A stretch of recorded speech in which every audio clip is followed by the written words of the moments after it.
Halo, selamat datang. Mari kita belajar geografi. Pada materi kali ini kita akan membahas tentang karakteristik laut dan perkembangan jalur laut di Indonesia. Materi yang akan kita pelajari pada pertemuan kali ini ada 3 hal. Yang pertama adalah kondisi laut di Indonesia meliputi kandungan salinitas ataupun kadar garam dan juga jenis-jenis arus di Indonesia.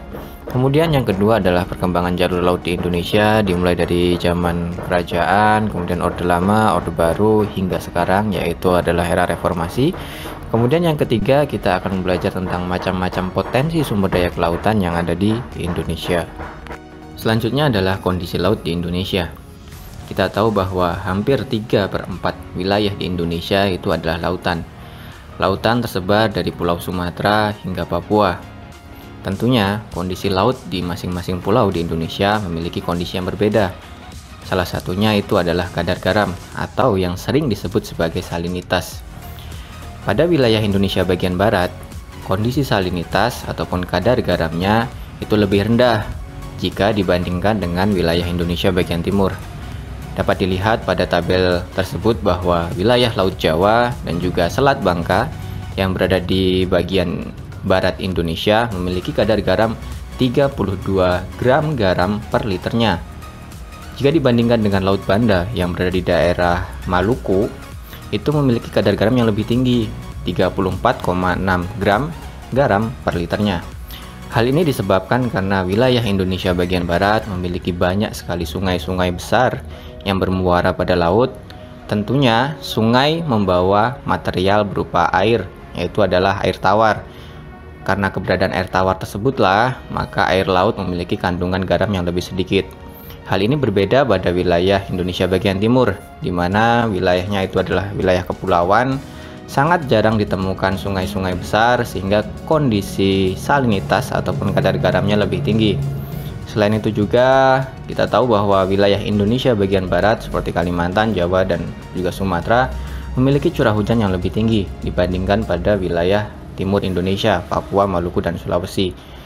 Di daerah tersebut curah hujannya lebih rendah, sedangkan penyinaran mataharinya lebih tinggi sehingga lebih banyak terjadi kegiatan evaporasi ataupun penguapan air.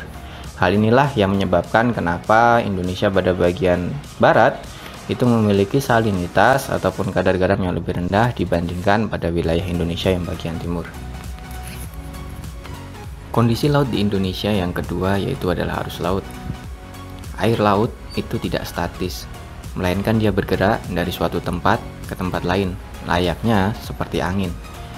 Pergerakan air laut atau yang disebut sebagai arus laut, hal inilah yang melatar belakangi terjadinya migrasi hewan-hewan laut yang berasal dari wilayah Eropa, bahkan bisa sampai Indonesia. Hal ini dibantu karena adanya pergerakan air laut. Jadi, air laut itu tidak statis atau tidak diam, melainkan dia berpindah dari suatu tempat ke tempat lain. Arus laut sendiri itu adalah gerakan atau aliran air laut dari suatu tempat ke tempat yang lain dengan arah yang relatif tetap dan juga teratur. Faktor yang melatar belakangi pergerakan air laut itu ada beberapa hal. Yang pertama itu adalah angin, perbedaan kadar garam, kondisi pasang surut, dan adanya perbedaan suhu antar satu wilayah dengan wilayah yang lainnya.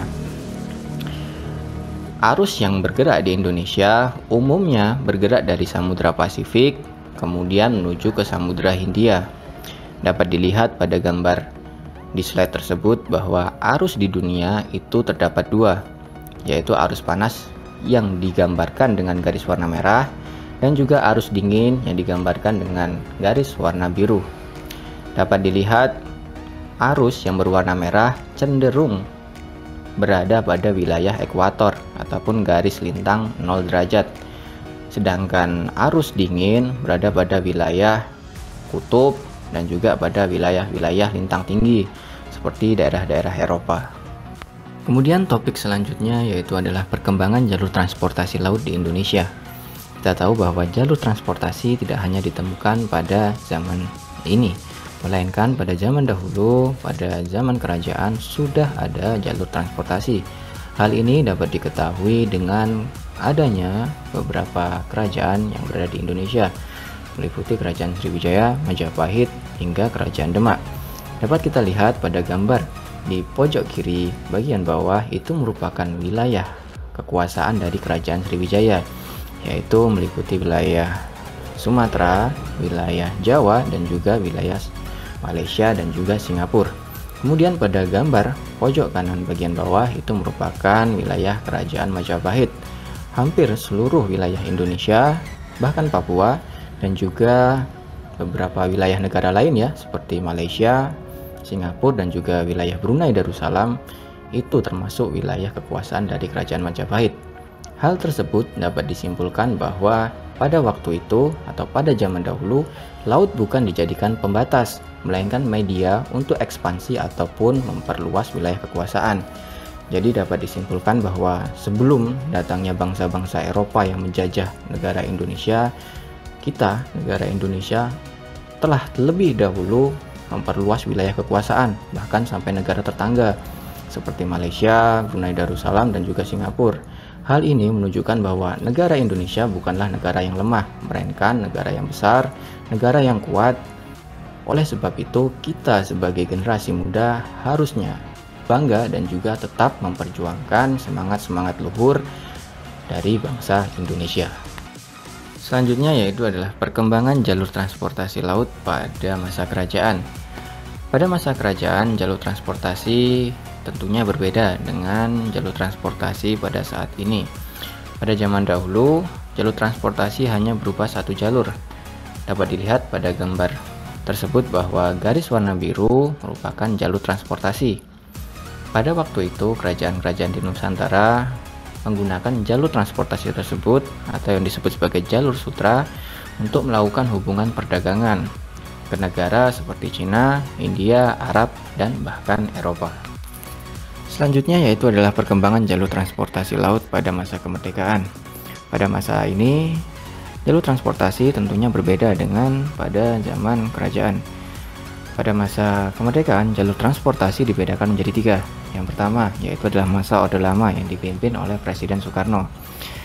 Pada masa ini, luas wilayah laut Indonesia yang tadinya sempit menjadi diperluas akibat adanya deklarasi Juanda serta beberapa kebijakan dari Presiden Soekarno yang melakukan nasionalisasi perusahaan maritim Belanda yang berada di Indonesia.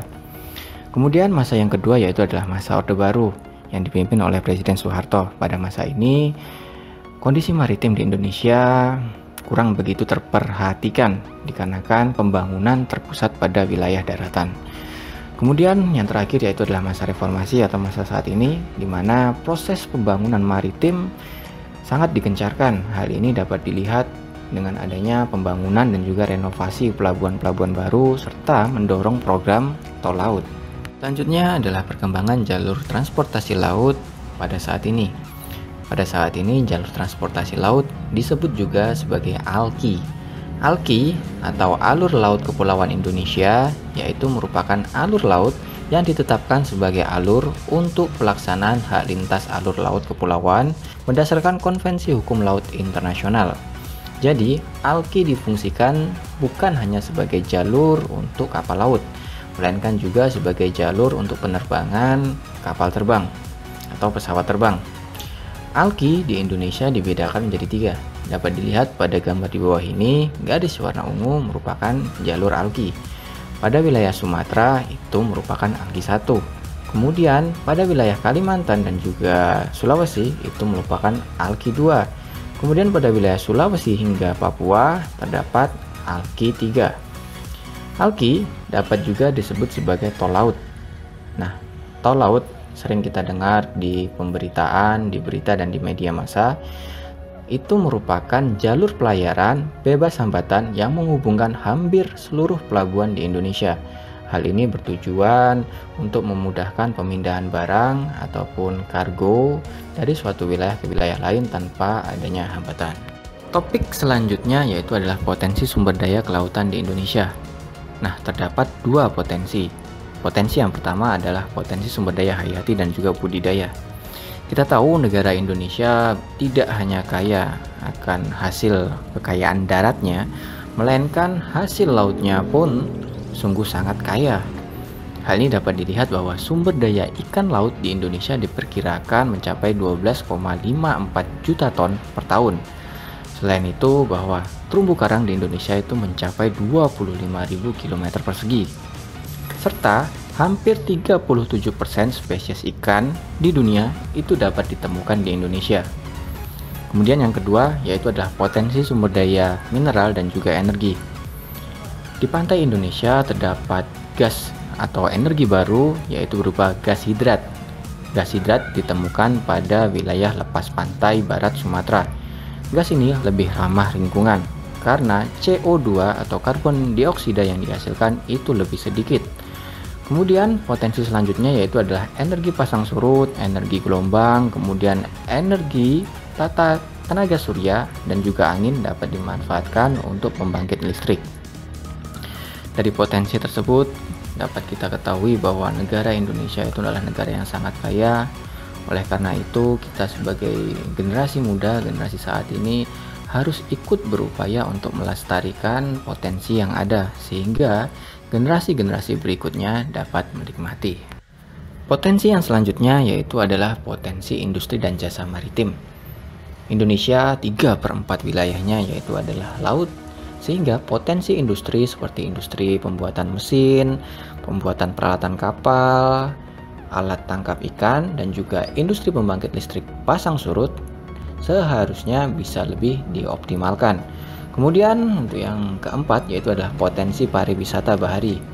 Indonesia sendiri memiliki gugusan pulau yang indah dan juga 263 jenis ikan hias serta terumbu karang dan biota laut lainnya yang begitu eksotik, sehingga menjadi daya tarik pariwisata untuk orang-orang yang berada di luar negeri berkunjung ke Indonesia, sehingga menjadi pendapatan tambahan untuk negara ini.